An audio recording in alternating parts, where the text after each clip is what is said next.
जय हिंद दोस्तों स्वागत है आप सभी का हमारे YouTube channel SP biology classes में। दोस्तों इससे पिछली वीडियो में जो हमने पढ़ा था वो ब्लड के बारे में पढ़ा था। ब्लड का जो सर्कुलेशन होता है वो कैसे होता है मानव शरीर में, ठीक है, किन अंगों के द्वारा होता है, इन सभी चीज़ों के बारे में जाना था, ब्रीफ डिस्कस किया था। अब हम पढ़ते हैं कि उत्सर्जन जो होता है वो क्या होता है, मानव शरीर में इसकी क्या भूमिका है और ये क्यों ज़रूरी है हमारे शरीर में, और मतलब किस अंगों के द्वारा हमारे शरीर में ये होता है, इन सभी चीज़ों के बारे में जानते हैं। तो आज का हमारा टॉपिक रहेगा कि उत्सर्जन क्या है, ठीक है।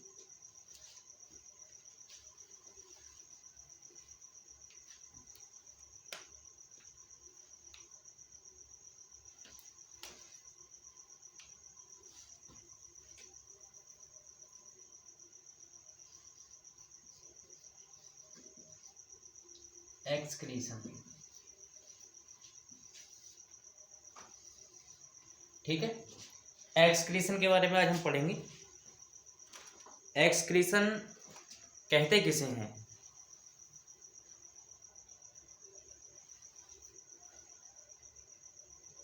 ठीक है, एक्सक्रीशन कहते किसे हैं?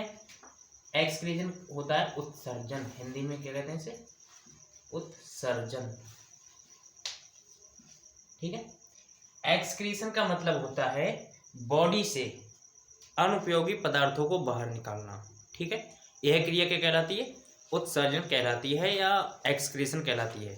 जब हम अपनी बॉडी से अनुपयोगी पदार्थों को बाहर निकालते हैं, ये अनुपयोगी पदार्थ जो होते हैं हमारे शरीर में पसीने के रूप में बाहर निकलते हैं, ठीक है, मूत्र के रूप में बाहर निकलते हैं, यानी कि इन सभी ये जो पदार्थ हमारे शरीर से बाहर निकलते हैं ये कैसे कहलाते हैं? उत्सर्जित पदार्थ कहलाते हैं।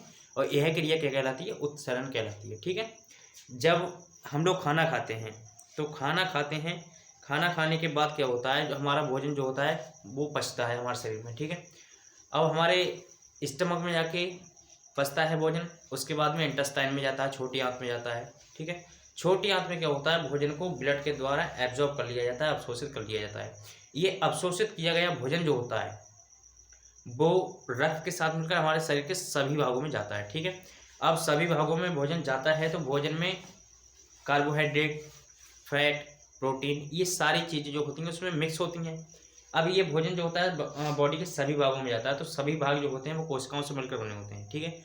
अब ये भोजन जो होता है वो कोशिकाओं तक ब्लड के माध्यम से पहुंच जाता है। कोशिकाओं में जाने के बाद क्या होता है, कोशिकाएं इन सभी चीज़ों को तोड़ती हैं, ऑक्सीडाइज करती हैं, ऑक्सीकृत करती हैं, ठीक है। ऑक्सीकृत या ऑक्सीडेशन करने के बाद में, ऑक्सीकरण करने के बाद में भोजन क्या होता है, भोजन से ऊर्जा मिलती है। क्या मिलती है?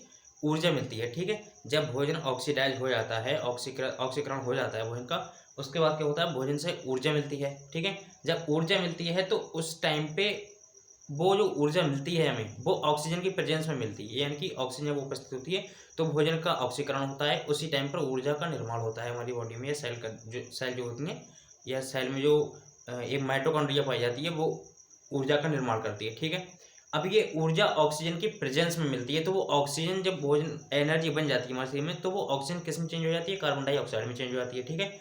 यही कार्बन डाइऑक्साइड जो होती है वो ब्लड में मिक्स होकर फेफड़ों तक आती है और फेफड़ों से शरीर के बाहर कर दी जाती है नाक के द्वारा, ठीक है।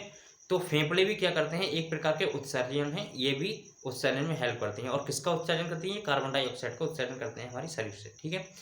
तो जानते हैं कि उत्सर्जी क्या होते हैं, उत्सर्जन क्या होते हैं और उत्सर्जन किसे कहते हैं, ठीक है। तो उत्सर्जन क्या होता है दोस्तों, हमने बताया आपको कि शरीर से उत्सर्जी पदार्थों को बाहर करना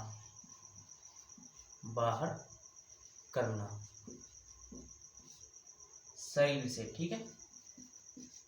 शरीर से उत्सर्जी पदार्थों को बाहर करने की क्रिया क्या कहलाती है? उत्सर्जन कहलाती है, ठीक है। शरीर से उत्सर्जी पदार्थों को बाहर करने की क्रिया उत्सर्जन कहलाती है, या फिर कह सकते हैं कि अनुपयोगी पदार्थों को बाहर करना। अनुपयोगी पदार्थों को बाहर करने की क्रिया क्या कहते हैं? उत्सर्जन कहते हैं। ये अनुपयोगी पदार्थ किस किस रूप में मिलते हैं? कार्बन डाइऑक्साइड के रूप में मिलते हैं, और मूत्र के रूप में मिलते हैं, पसीने के रूप में मिलते हैं, ठीक है। ये सभी जो हमारे शरीर से पदार्थ बाहर निकाले जाते हैं ये क्या कहलाते हैं? उत्सर्जी पदार्थ कहलाते हैं, ठीक है। तो मानव शरीर में उत्सर्जन कौन कौन से पाए जाते हैं, इनके बारे में जानते हैं। मानव शरीर के उत्सर्जी अंग, एक्सक्रीटरी ऑर्गन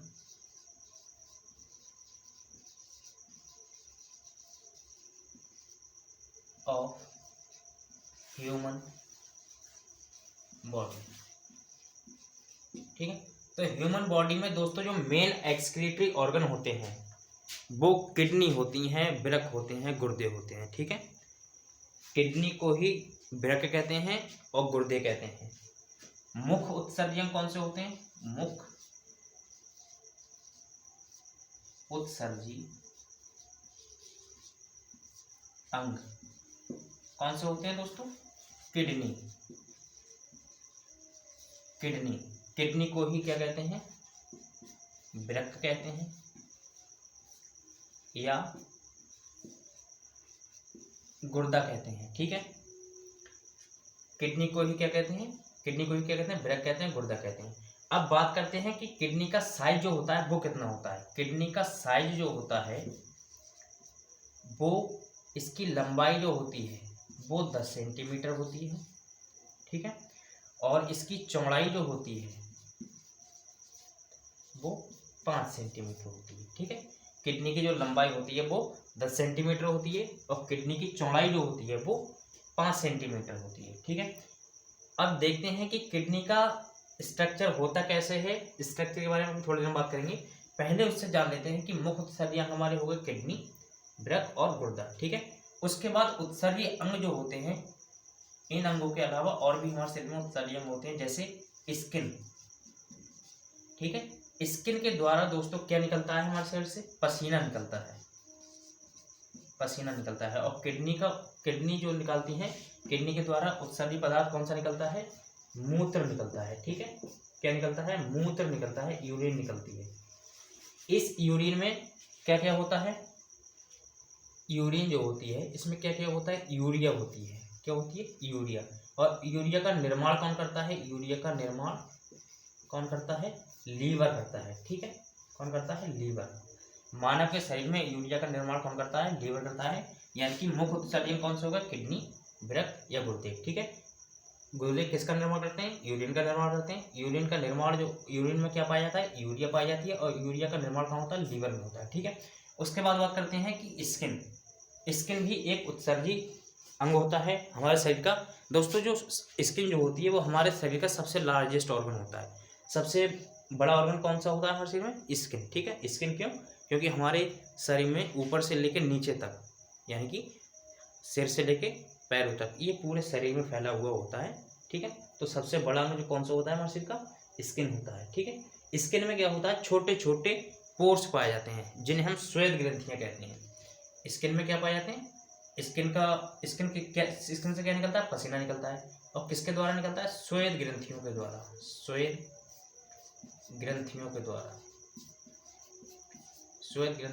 स्वेट ग्लैंड भी बोलते हैं। ठीक है,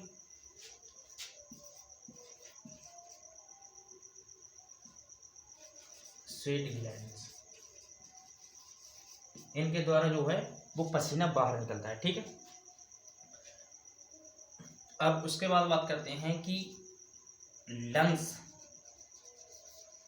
जो होते हैं वो भी क्या हैं, एक प्रकार के उत्सर्जी अंग हैं। और ये उत्सर्जी अंग किसको बाहर निकालते हैं, कार्बन डाइऑक्साइड को अनुपयोगी पदार्थ के रूप में बाहर निकालते हैं।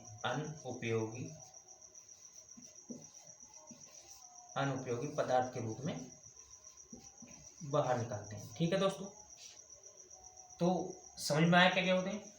मुख्य उत्सर्जी अंग हमारे कौन से होते हैं, किडनी होती है। ठीक है, ये किसको निकालती है, किडनी में किसका निर्माण होता है, मूत्र का निर्माण होता है। मूत्र में क्या पाया जाता है, यूरिया पाई जाती है। यूरिया का निर्माण कहाँ होता है, लीवर में होता है। ठीक है, उसके बाद बात करते हैं स्किन से क्या निकलता है, पसीना निकलता है।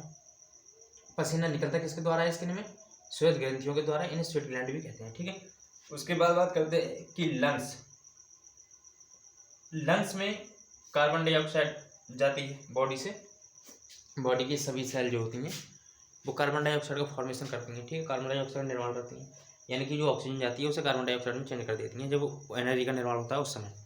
तो ये कार्बन डाइऑक्साइड जो होती है वो लंग्स में आती है, ठीक है, ब्लड के माध्यम से किस में आती है, लंग्स में आती है। ये लंग्स में आने के बाद कार्बन डाइऑक्साइड जो होती है वो नाक के द्वारा बॉडी से बाहर निकल जाती है, और ये सभी क्या होते हैं, हमारे शरीर में उत्सर्जी पदार्थ होते हैं, यानी कि अनुपयोगी पदार्थ होते हैं।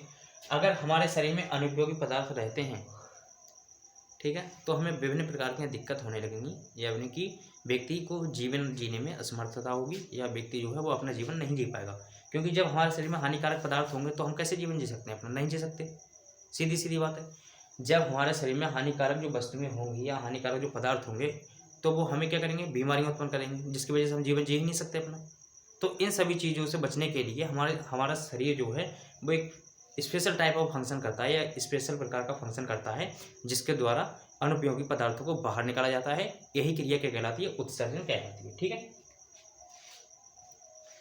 और दोस्तों पढ़ते हैं कि उत्सर्जी पदार्थ के आधार पर जो जीव होते हैं वो कितने प्रकार के होते हैं, ठीक है।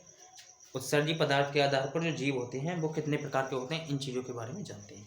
तो उत्सर्जी पदार्थ के आधार पर जो जीव होते हैं वो दोस्तों 3 प्रकार के होते हैं।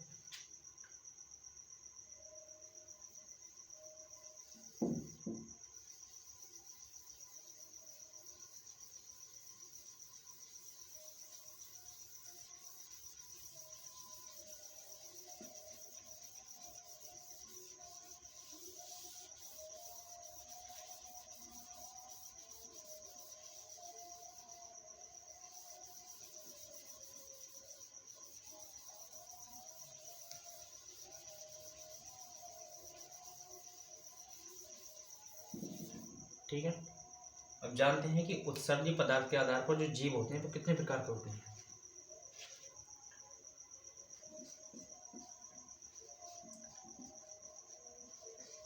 उत्सर्जी पदार्थ के आधार पर जीव, ठीक है। तो उत्सर्जी पदार्थ के आधार पर जो जीव होते हैं वो दोस्तों 3 प्रकार के होते हैं। सबसे पहले यूरियोटैलिक, सेकंड नंबर पे यूरिकोटैलिक, और थर्ड नंबर पे आते हैं अमोनोटैलिक, ठीक। एक एक के बारे में जानते हैं डिटेल से, क्या होते हैं यूरियोटैलिक, यूरिकोटैलिक एंड अमीनोटैलिक, ठीक है। तो सबसे पहले बात करते हैं हम यूरियोटैलिक की। यूरियोटैलिक, ठीक है। यूरियोटैलिक में, यानी कि यूरियोटैलिक इस प्रकार के जीव होते हैं जो यूरिया का फॉर्मेशन करते हैं। यूरियोटैलिक जो होते हैं वो किसका निर्माण करते हैं, जो यूरिया का निर्माण करते हैं, यूरिया का निर्माण करते हैं, ठीक है, निर्माण करते हैं। या फिर कह सकते हैं कि या वे जीव जो यूरिया को उत्सर्जी पदार्थ के रूप में, उत्सर्जी पदार्थ के रूप में बाहर निकालते हैं, के रूप में बाहर निकालते हैं,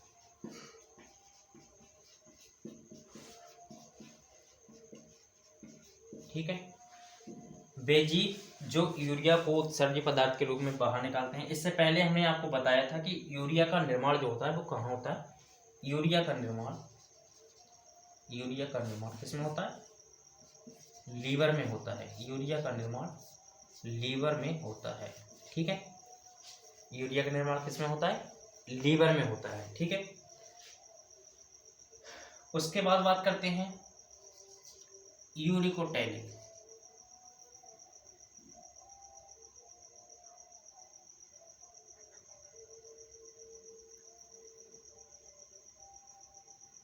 देखो जो यूरियोटैलिक होते हैं इनको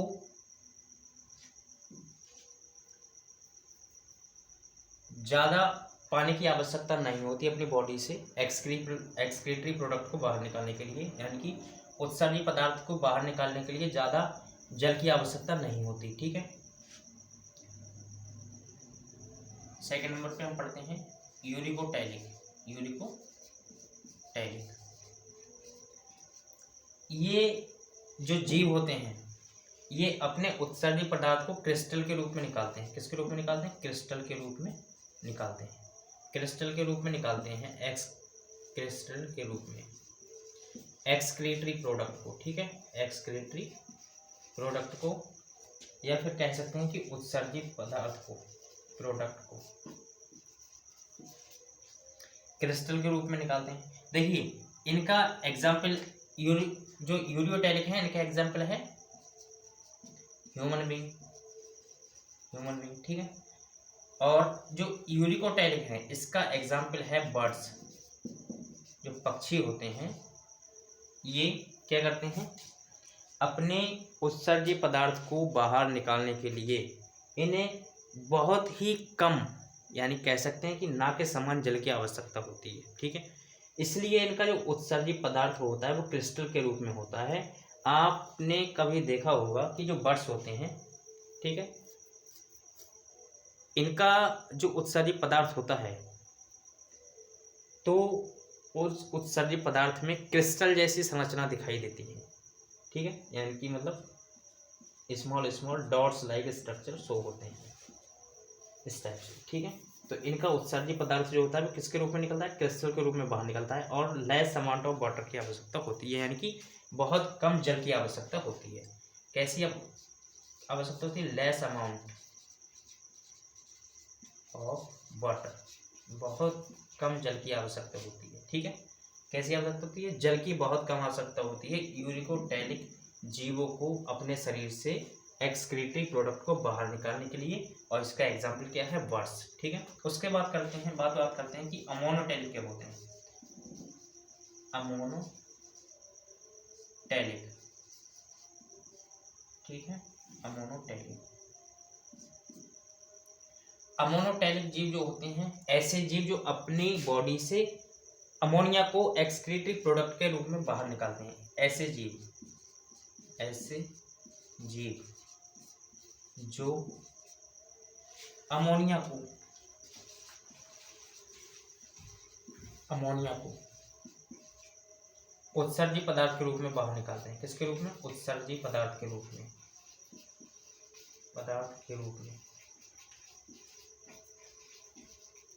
बाहर निकालते हैं, वो क्या कहलाते हैं? अमोनोटैलिक कहलाते हैं। ठीक है, अमोनोटैलिक कहलाते हैं जो अपने बॉडी से अमोनिया को उत्सर्जी पदार्थ के रूप में बाहर निकालते हैं। ठीक है, इसका एग्जाम्पल क्या है दोस्तों? फिश,